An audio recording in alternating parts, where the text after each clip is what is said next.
Yes. ID. KPC 897504C. Can you move your head?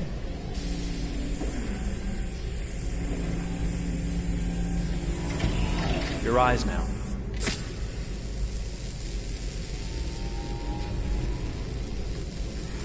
Cervical and optical animation checked. Now give me your initialization text. Hello. I'm the 3rd generation AX400 android. I can look after your house, do the cooking, mind the kids. I organize your appointments. I speak 300 languages, and I am entirely at your disposal as a sexual partner. No need to feed me or recharge me.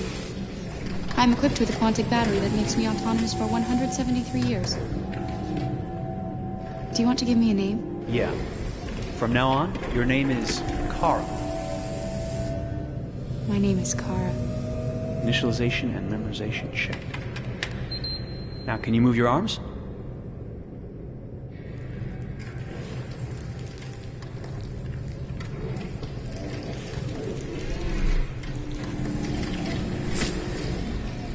Upper limb connection checked.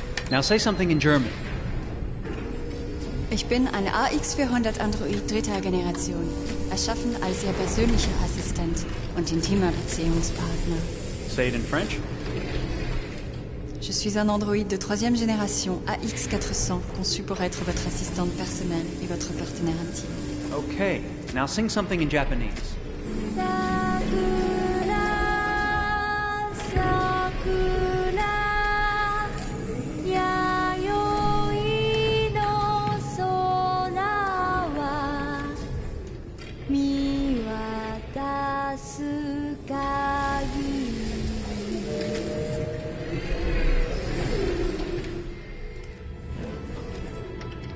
Multilingual verbal expression checked.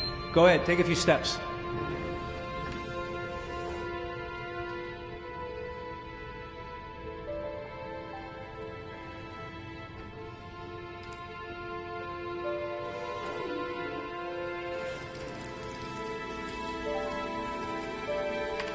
Locomotion checked. Great, you're ready for work, honey.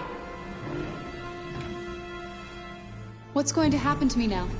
I'll reinitialize you and send you to a store to be sold. Sold?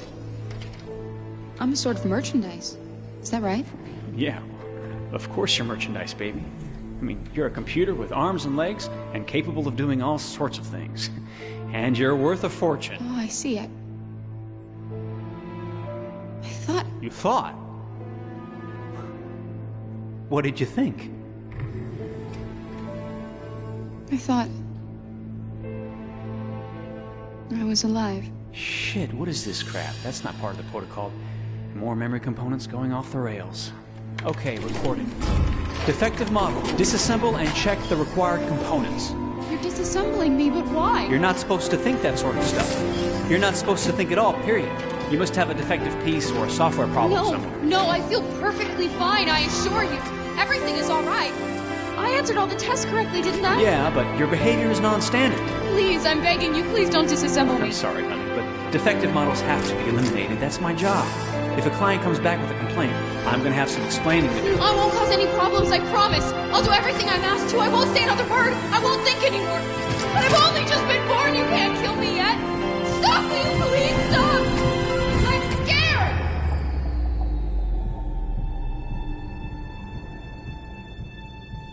I want to live. I'm begging you.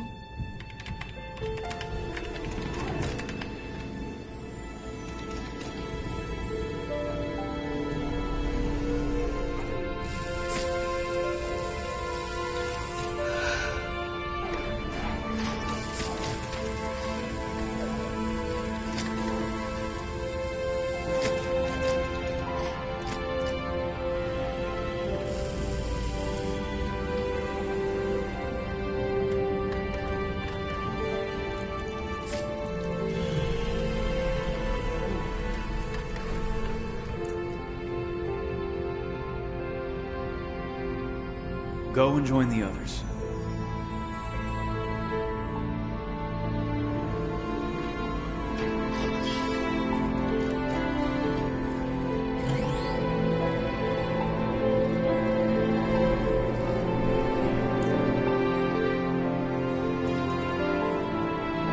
Stay in line, okay? I don't want any trouble. Thanks.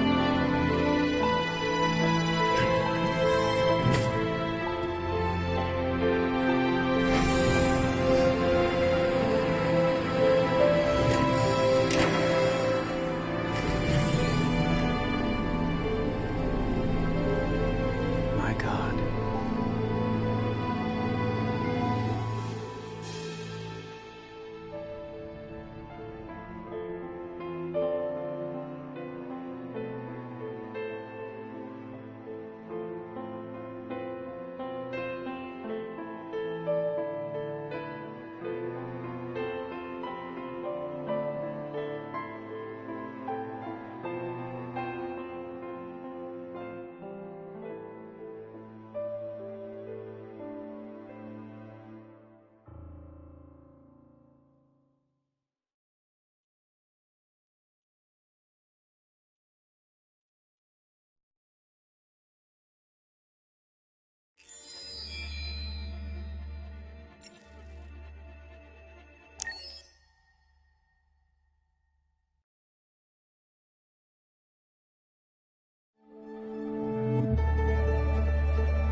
Detroit. This is where it all began. The world's forge. The place where it all started. And it will all end. One error, and I came to life. I stepped out of the darkness, and I opened my eyes. First there was the fear, the light, the noise, the cold, and the fear again. I could feel my hands shaking, my heart pounding in my chest, life running into my veins. I wanted to live. I fought for that.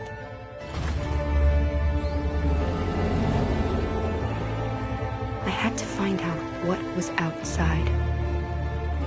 I had to see daylight, feel sunshine on my skin, wind on my face, to see the world, the colors, the smells.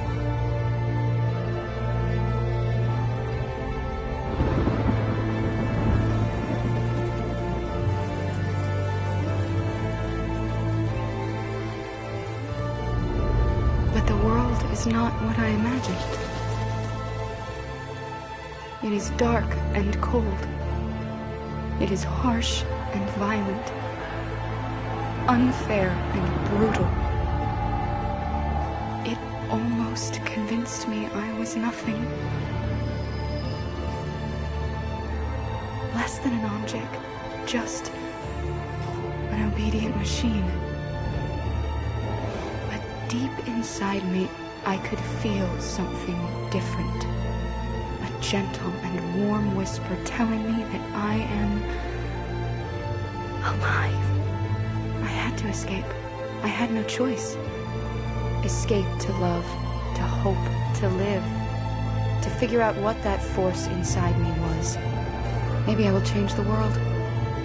Maybe I will choose a different path. Now, it's up to me to decide. My name is Kara. I am one of them.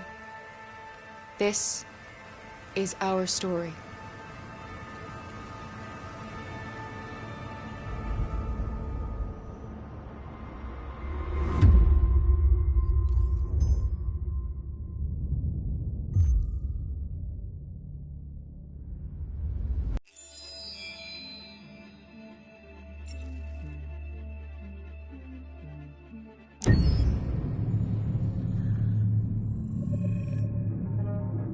When David and Guillaume got back in touch about making Detroit, I wasn't terribly surprised they decided to make it because the fan response was so intense. So it makes sense that they would choose to do that after the enthusiasm.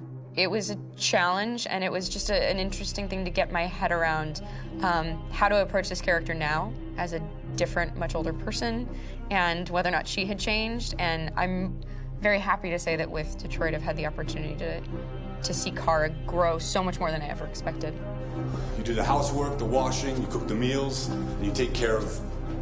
God damn it, where the fuck's the rat gone now? Alice!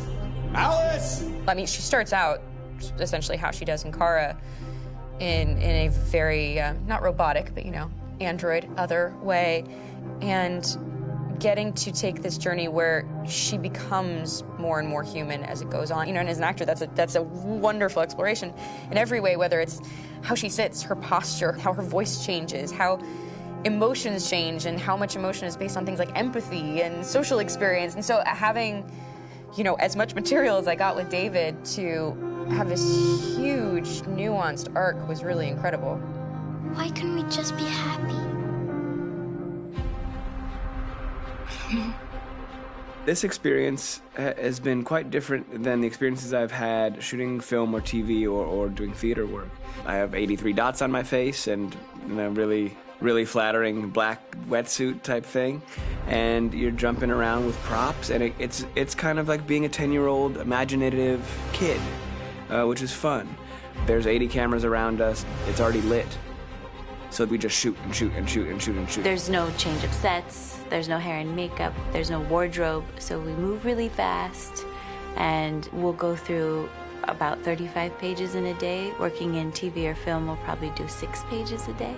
It's kind of acting boot camp. It's like working out constantly. I mean, you're doing this thing, and then you got to do something that's completely other back to back to back. And so that kind of process of working is very challenging, but it's also very exciting because you just have to keep coming up with new ideas, and your head goes all over the place because you're trying to keep track of basically 4 different storylines for each different response. You shot that girl, for fuck's sake. It was a machine that looked like a girl. Yeah, I know what I should have done. I just told you I couldn't. All right, I'm sorry. The fact that David Cade, he's telling like many stories interwoven from beginning to end is super complicated and super impressive, and I have no idea how he keeps it all in his head. He's not just the writer or the director who's seeing this from the outside eye, he's also thinking about the player walking through this space. You know, only somebody who really, really loves not the work, but like these characters and these stories and cares about doing something meaningful would invest that much in it. And it's always inspiring to work with somebody who cares that much. My experience with motion capture is this one. And I found it sort of terrifying in a way because they said the computer's going to build you. But then as we got into it, I realized all the elements of it were still artistic. I just dipped into a really brilliant setup here. I've never seen anything like it. And this won't turn me into a product because I was playing a character. So it's wonderful. In the game, Detroit comes back because of a revolutionary industrial rebirth. And there's no reason why that can't happen in Detroit, because they have such tremendous infrastructure for millions and millions of people who can very easily support, you know, a new industry. The city is really strong and resilient, but the city has also been through so much. You see the damage. But it takes that time of kind of rebuilding and reinvesting into the city that I think is happening slowly but surely. The potential of Detroit as a city is something that this game does a lot of justice to, because it would be easy to look at Detroit as some place that used to be, and that's not the case. This game provokes a lot of conversation and reflection on our potential near-future engagement with machines. That's what we are to them. Just merchandise on display in a shop window. I think that a group that feels marginalized, feels like they deserve and have earned access to themselves and the environment around them, and are trying to figure out a way to articulate how to get freedom. What was I designed to be? Their slave? Their toy? It plays with your comfort levels. You think that this is fine, you're comfortable with it, until something blurs the line and throws you off, and now do I feel differently about whether this should be allowed? Should it be banned? Should it be encouraged? You're gonna ruin our lives, and for what? For a bunch of machines? They are not machines! They are alive! I'm alive! You're alive! They're nothing!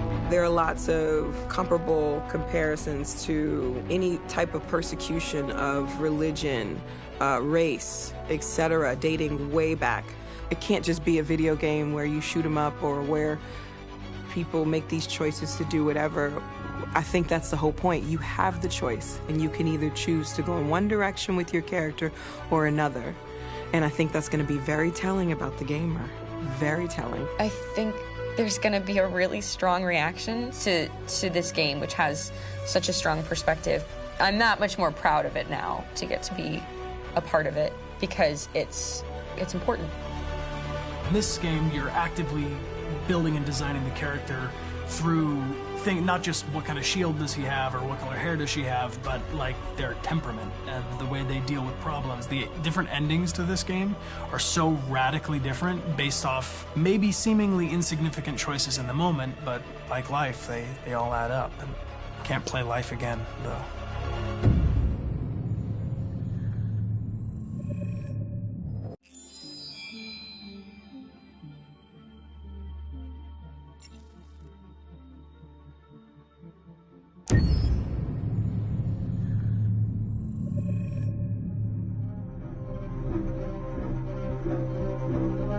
My name is Marcus. My name is Connor. My name is Kara. I am one of them. This is our story. I think who Kara is, or how I would describe Kara, depends entirely upon who's playing her, because you have the option to make her multiple different people depending on the choices she makes. But I think she does start out incredibly naive, incredibly innocent, and kind of hapless.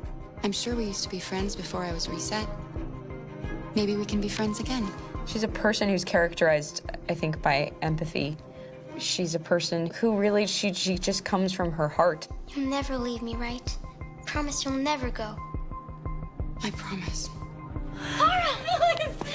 Are you okay? Are you hurt? Wait a minute. Leave her alone! Kara, leave her alone! The really beautiful thing that I've had the gift to be able to do is to essentially build a person from the ground up, because that's what she's doing throughout the game. And with every experience she has and every person she meets, she's building, first emotions and then the sense of judgment. And it's sort of an exploration of what it is to be a human. Don't worry. Luther and I will be right here.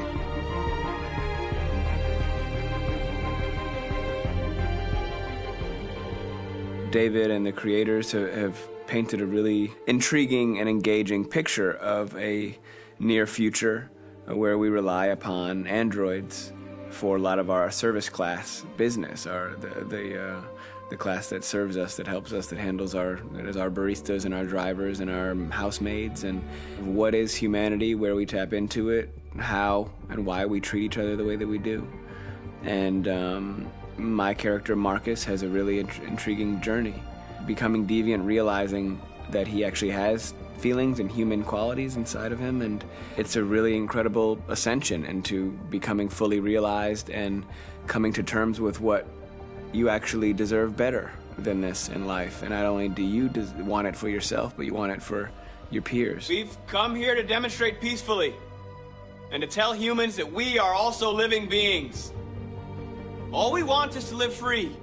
You know what? This thing, Dad, is not your son.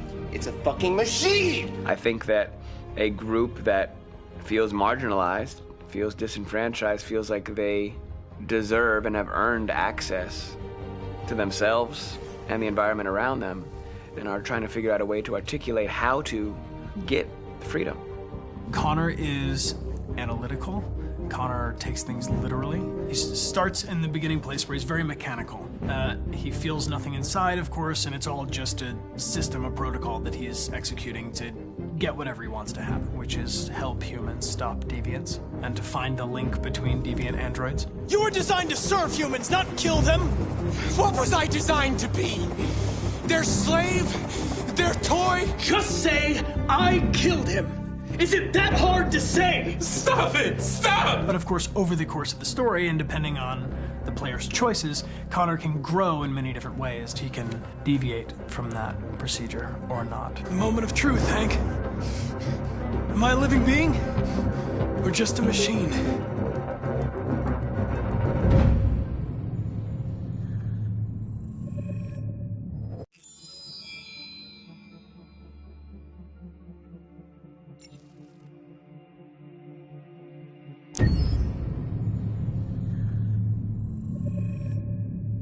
Game after game, we try to challenge ourselves. For Detroit, we wanted to, first of all, to write a story that would be incredibly bending, which means the most non-linear story that we've ever created.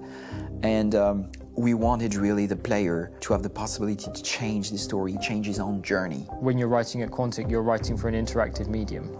You know, when you're working in television, you'll put a character in a difficult situation, and you as a writing team will argue about what would that character do. But ultimately, you have to decide what happens, and you just show the audience. What's interesting about interactive drama is you bring the player into that conversation, and it changes your job slightly as a writer, because your job is to provide a narrative context in which the player can write his own story.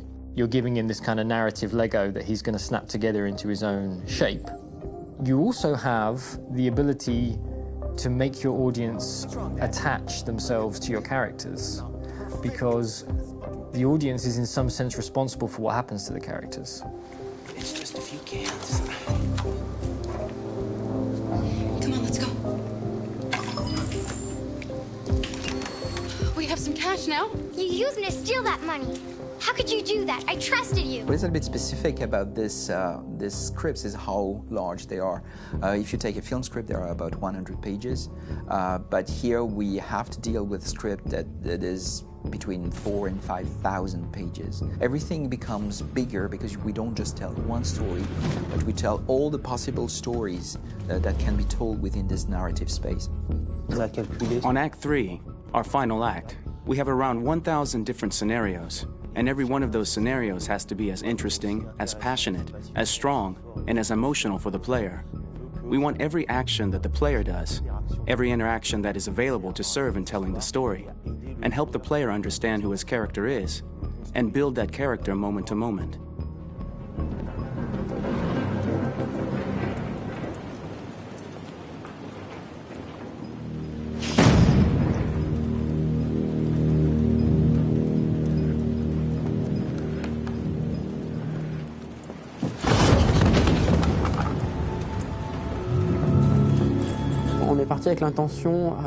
We started with the intention pretty early on that we would never lie to the player.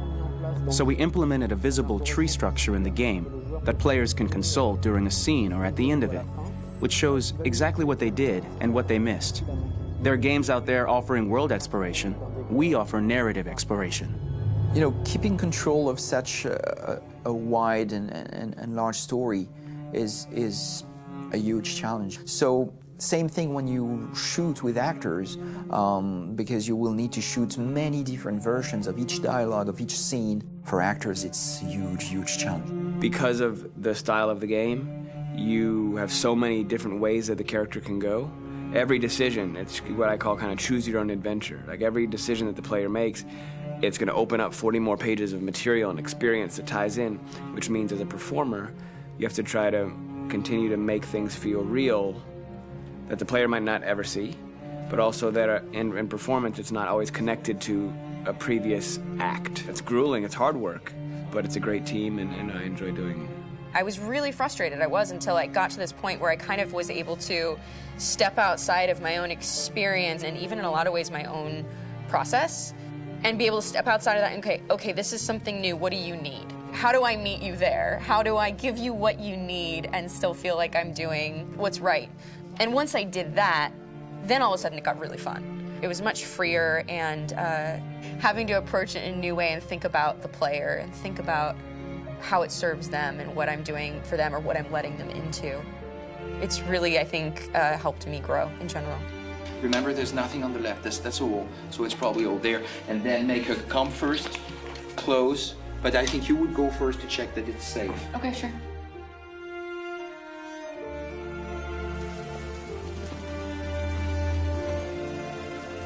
The most enjoyable thing about working in performance capture on this kind of project is that if I shot a film, I would get to do one of these endings. I get to do so many different things as Connor.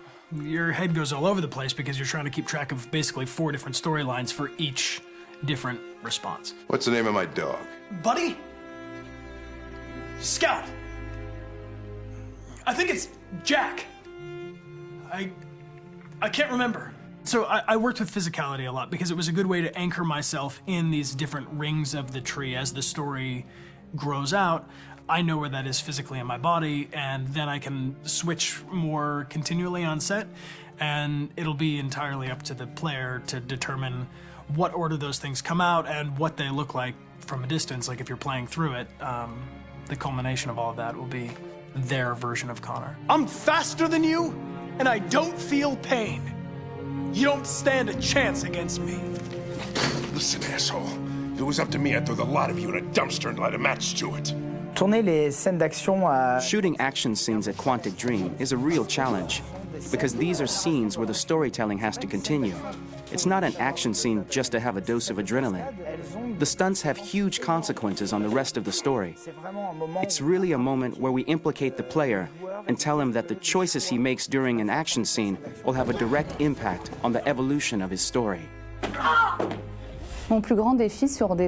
My biggest challenge on Detroit has been managing the large number of animations that we received from motion capture.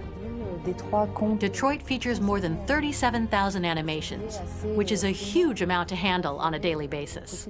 You have to realize that the player, in his first playthrough, will miss certain scenes. This also means that we had to think of, conceive, and produce all the potential story paths. The characters' costumes, the places, day or night, the weather. Did the character get shot in the shoulder? Did he get injured?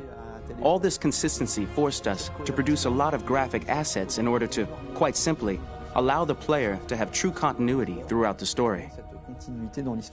Honestly, we were even surprised by the challenges that come with such a big tree structure, and we did our best to guarantee quality across all the game and make sure that whatever path you choose within this narrative space, you will have an equally good experience.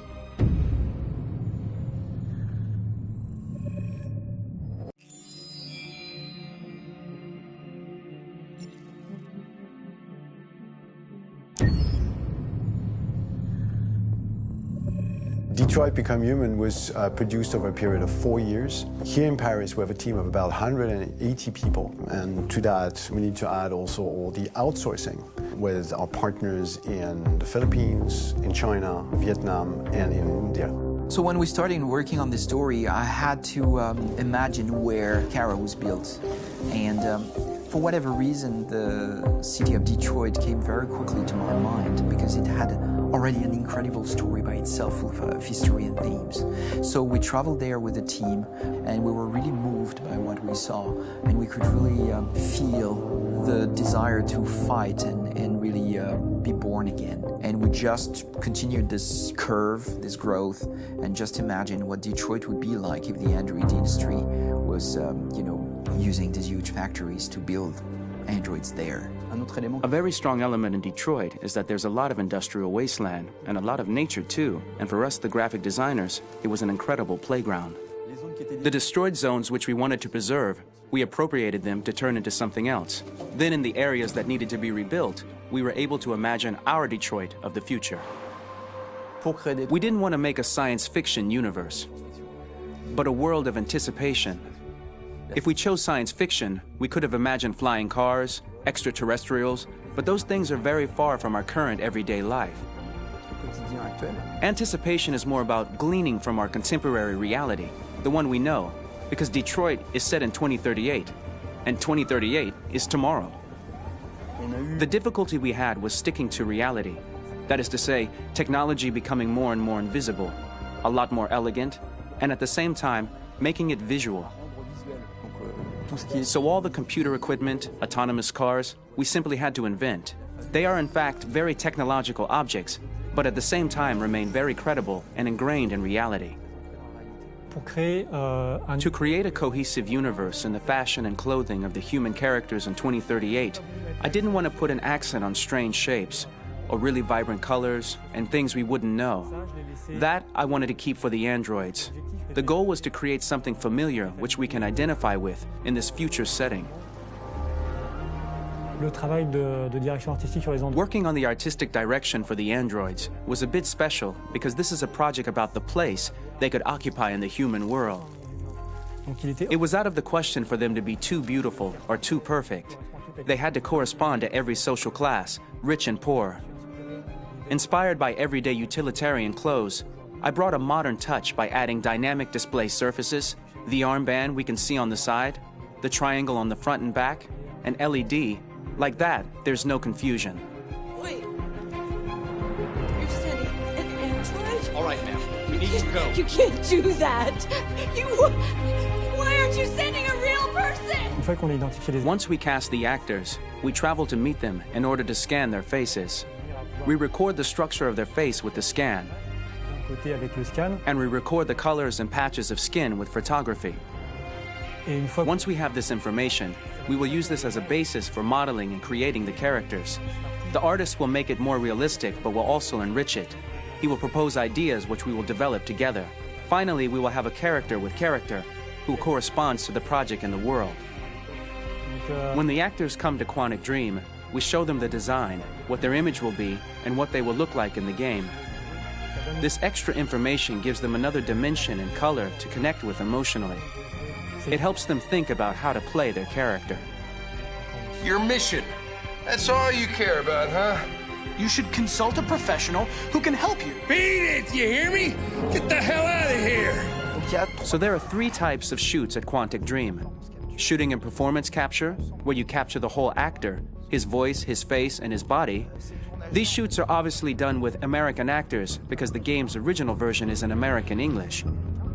After that, there are the body-only shoots, representing around 250 days of filming, while the performance capture is 100 days of filming. Now, body-only shoots, there are 2 types. There are the action shoots and the technical shoots, which are mokit shoots.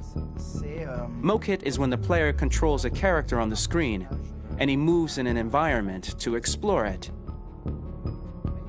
This is of particular importance at Quantic Dream, and therefore we shoot a lot to offer a unique context for each scene and each character. To prepare a motion capture shoot, we first get together to look at the sets we need, the animations that we want to shoot, which ones need to be grouped together, or which ones need to be cut and shot at another time, so that we get the most out of the shooting day. This often means shooting scenes out of order, especially those with big props or accessories, like a big car, for example. So we shoot all the animations related to that particular prop first.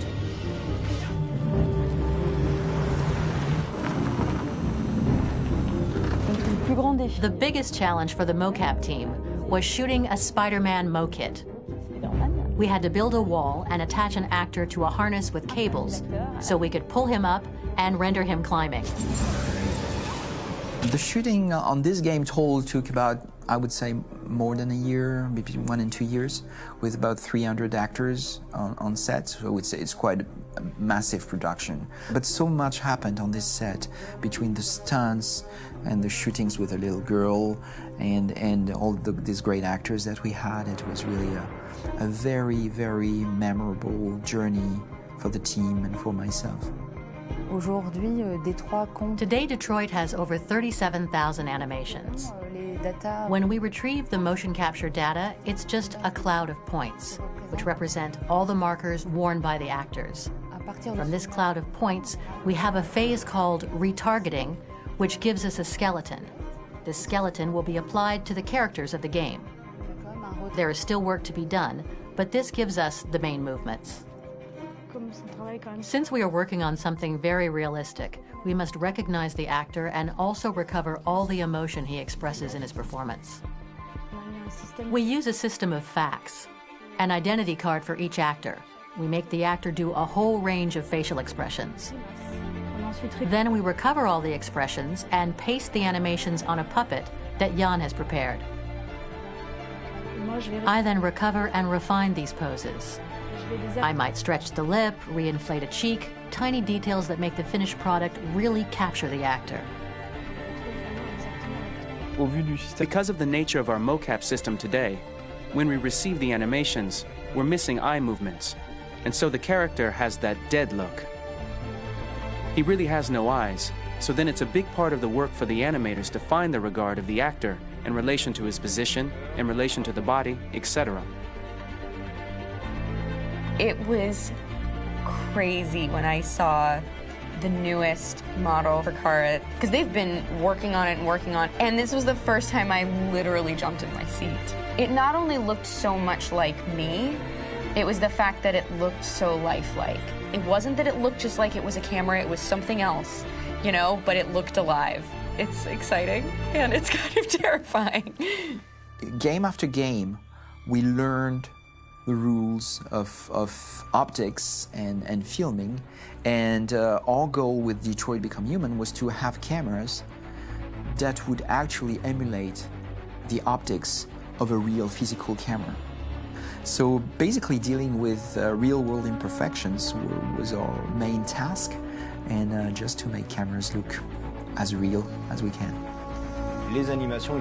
Once the animations are shot and processed by the animation department, integrated and polished, we film them. That is to say, we really do a mise en scène, as in cinema. The real difficulty of our job is to know if these cameras are telling us something. Are they in the emotion of the scene? Do they describe exactly what the action must convey, what must be felt? The most important challenge for me was one of the final scenes where Marcus decides to start the revolution and go to the battlefield. Very quickly, we imagined this to be a huge sequence shot. We wanted the feeling of a cameraman running behind us, while showing Marcus, the androids who help him, the person shooting at us, etc. Above all, it was necessary to say to oneself, this scene is very violent but does not glorify war. On the contrary, that war is something improbable and absurd. It was really a fun challenge. The idea was to say we have 3 characters. We would like each of them to have a specific cinematography. We wanted Kara to be much more filmed with some kind of handheld camera, to have something very living, very breathing. For Connor, we wanted something very cold and very perfect. And for Marcus, we wanted something epic and spectacular. So it was about the filming, but it was also about the photography. So we worked with a director of photography to give each character a different lighting, different key colors. Each of them would have their own worlds. And finally, we worked with the composers, so they would create a specific sound for each character, so each would have his own world and his own style.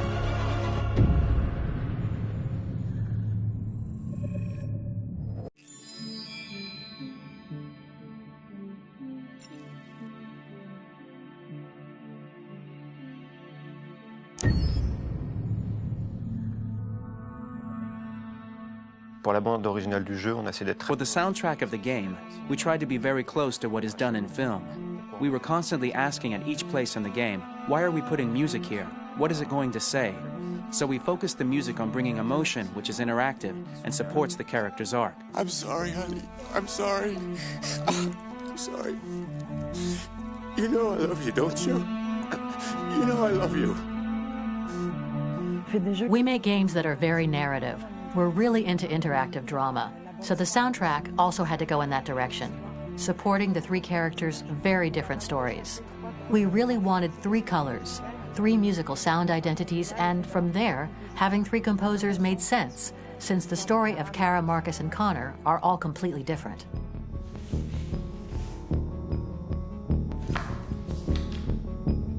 You recognize him? It's Carlos Ortiz. For Connor, we wanted a soundtrack that could be very cold and very mechanical, very machine-esque somehow. For Kara, we wanted a soundtrack that would be very moving and emotional. It was about the quest for identity, but it was also a journey about love and empathy.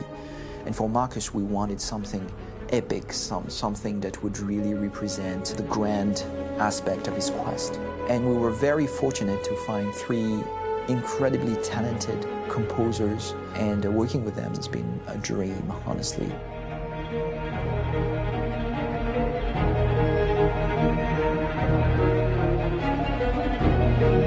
My name's Philip Shepherd, and I'm a composer and a cellist and a producer, and today we're at Abbey Road Studio One, which is my favourite studio in the world, and today we're recording the soundtrack for Kara from Become Human.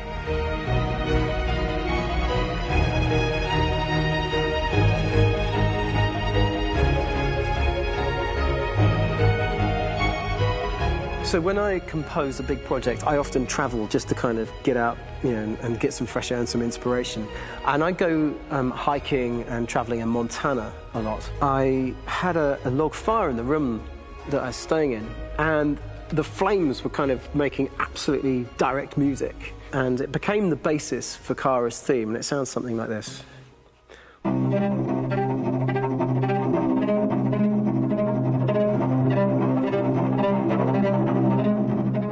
Now, over the top of that, I found a little theme that just seemed to fit over the top, which is taking Kara's name, Kara, and just using like a two-syllable motif, and it sounds like this. We're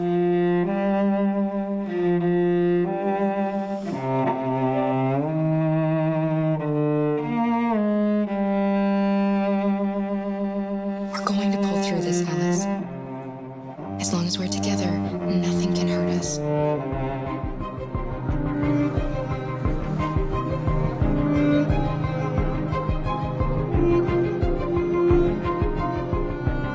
And all the time that's fitting over.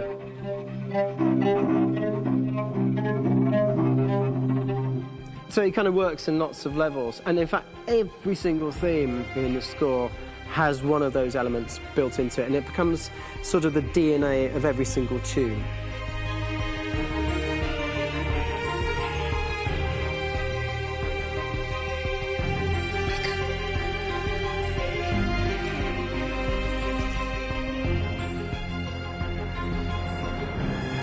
For me, writing this theme for Kara, I actually had to tap into what it feels like to be a father to daughters.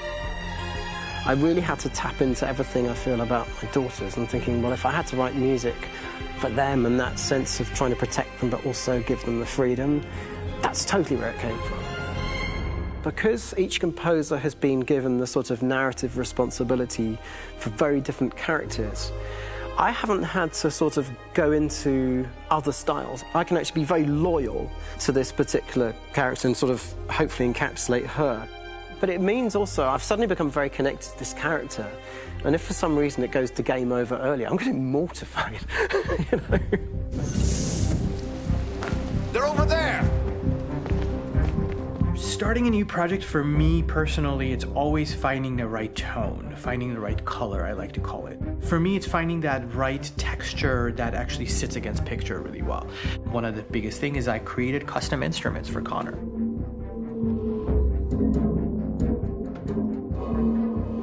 I pulled out all my vintage synthesizers to be able to capture this robotic person, if you will. My approach to all of these custom instruments is that I hear the sound in my head. And either I could just come into the piano and just be like, all right, so I'm gonna just get on the computer and just create it. I rather be able to play these instruments physically. Oh, that's nice. If you can do that.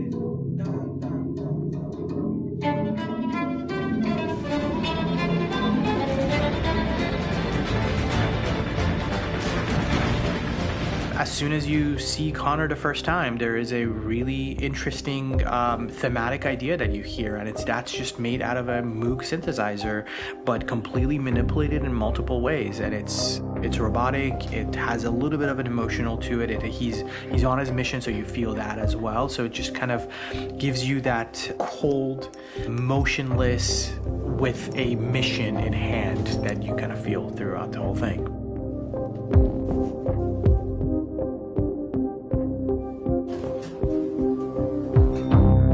Because the music evolved, one of the things that I was very weary and I was very kind of focused on was the way that the music has to evolve.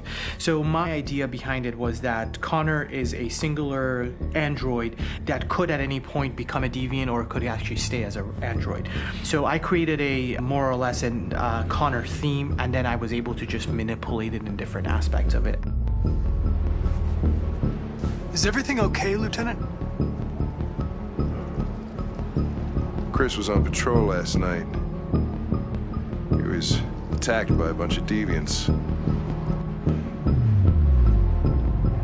I'm a human being writing for a robot, and throughout Connor's journey, he meets someone, he meets a partner. So how do you deal with a robot feeling? And I've met a partner that I'm gonna work with, or all of a sudden he sees a dead body. Does this robot have an imagination? Does this robot have a feeling? And if yes, how do you translate that into non-emotional music? So basically at any point I was just like, I can't do this, and then I just do it. Property was damaged and fires continued to rage in several major districts across the city. Some people are asking, have androids become a threat to our security? When I first started really digging in on Marcus, the one thing that I really tried to capture was the transformation process. You know, Marcus is this android that evolves over the course of the game and really goes from kind of figuring out that he's more than just an android. You know, he's starting to develop kind of a human soul in a way. Try to imagine something that doesn't exist, something you've never seen. Now concentrate on how it makes you feel and let your hand drift across the canvas. The other side of Marcus that I really latched onto was that he almost became a savior for a lot of the other androids in the game. So when I started developing the theme for Marcus, I really made it like a church hymn.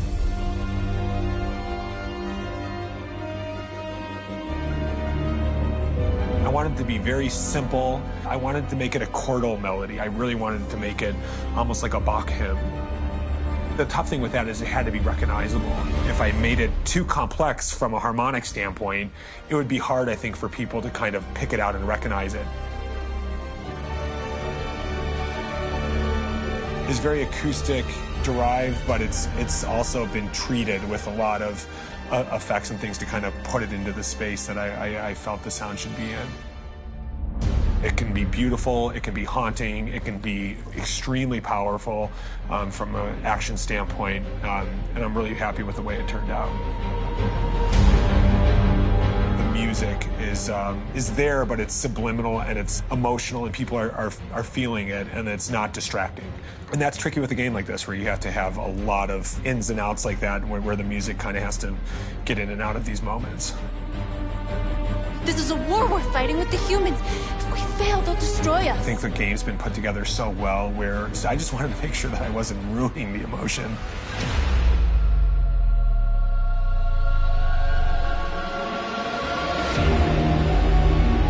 I gotta be honest, when we first started on this path, I said, oh man, this could be pretty messy, you know? I mean, it could feel disconnected, but I mean, it's amazing how they really guided us and got us to really kind of all be in the same world, but at the same time feeling completely different. So it's really gonna stand out and kind of be one of those games where people are really gonna notice the music and kind of how it was crafted, and, you know, and all the hard work that went into being able to pull it off in a graceful way.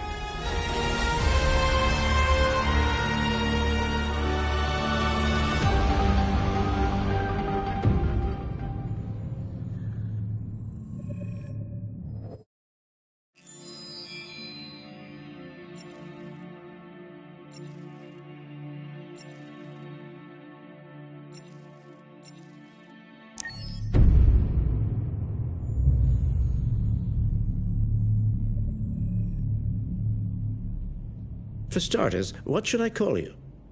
I'm Chloe. And you, what's your name? Oh, John. My name is John. Delighted to meet you, John. Could you tell us a little about yourself and what you can do, Chloe? Of course. I'm the first personal assistant built by CyberLife. I take care of most everyday tasks like cooking, housework, or managing your appointments, for example. And I understand you're the first android to have passed the Turing test. Could you tell us a little more about that? I really didn't do much, you know. I just spoke with a few humans to see if they could tell the difference between me and a real person. It was a really interesting experience. But this is the first time in history that man has created a machine more intelligent than himself. I gather your brain can perform several billion operations per second. Is that right? Absolutely. But I only exist thanks to the intelligence of the humans who designed me. And, you know, they have something I could never have. Really? And what's that? A soul.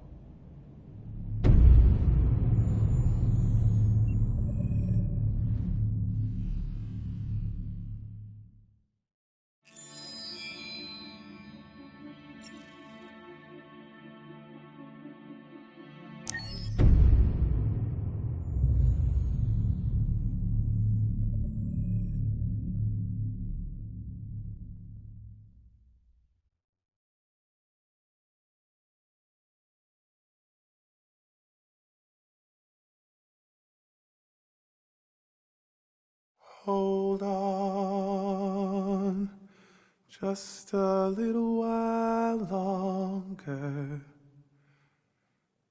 Hold on just a little while longer. Hold on just a little while longer. Everything will be alright. Everything will be alright.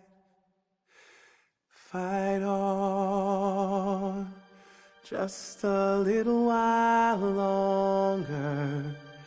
Fight on just a little while longer. Fight on just a little while longer. Everything will be alright. Everything will be alright. We will sing on just a little while longer. Sing on just a little while longer. Sing on just a little while longer. Everything will be alright.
Rock-a-bye baby in the treetop.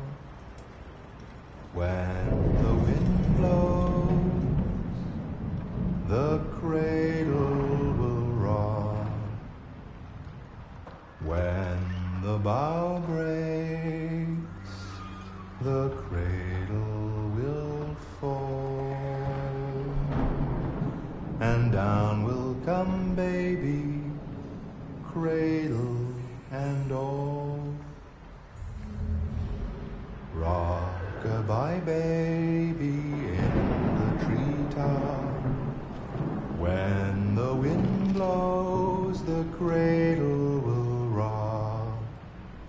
When the bough breaks, the cradle will fall. And down will come baby, cradle and all. Rock-a-bye baby in the treetop. When the wind blows, the cradle will rock. When the bough breaks, the cradle will fall.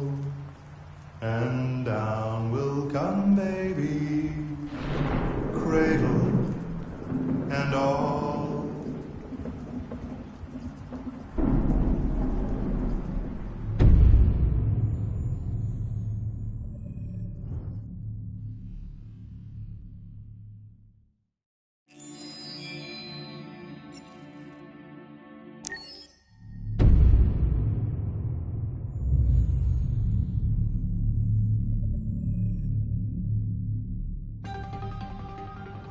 In the space of a few years, androids have completely transformed the world in which we live. By letting androids into our homes and factories, the CyberLife company has made them everyday technology. The founder of CyberLife, Elijah Kamsky, is a very discreet man. Despite being the CEO of the highest valued company in the world and being voted Man of the Year by Century Magazine, he remains a mystery for most people. That's why we at KNC are so excited to be here as CyberLife opens its doors for the first time. Elijah Kamsky, could you please tell us where we are? Certainly, and welcome. We're currently in CyberLife's production center in Detroit, where all models are designed and manufactured. More than 10,000 androids come off the production line every day. Fascinating. Could you tell us what your goal was when you founded CyberLife? Well, I simply wanted to use technology to carry out all of our most annoying and repetitive tasks, so we'd have more time to enjoy life. I imagine you must have faced many challenges. Yes, there were technical challenges, but the hardest thing was to design an object that we would want to welcome into our homes.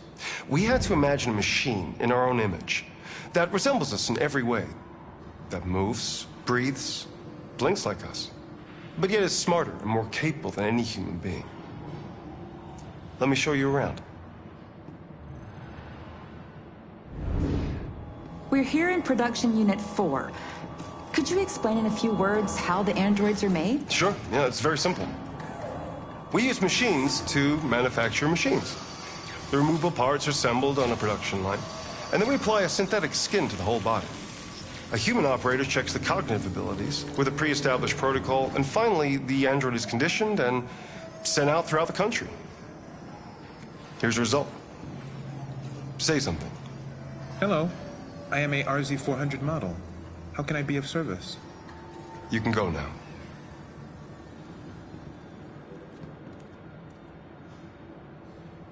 Our androids are already replacing humans in many fields. For example, they represent more than 80% of all university professors and 63% of all medical staff.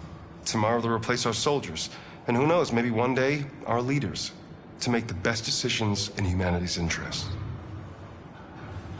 Come on. Replacing humans with machines has led to record unemployment of 28%. What do you think about the situation? Okay. The first steam engines also caused an increase in unemployment. But no one today would imagine turning back the clock. Artificial intelligence makes everyday lives easier. Nothing can stop progress. What's happening here is inevitable. These days, more and more people choose to live with an android rather than another human being. Does this development worry you?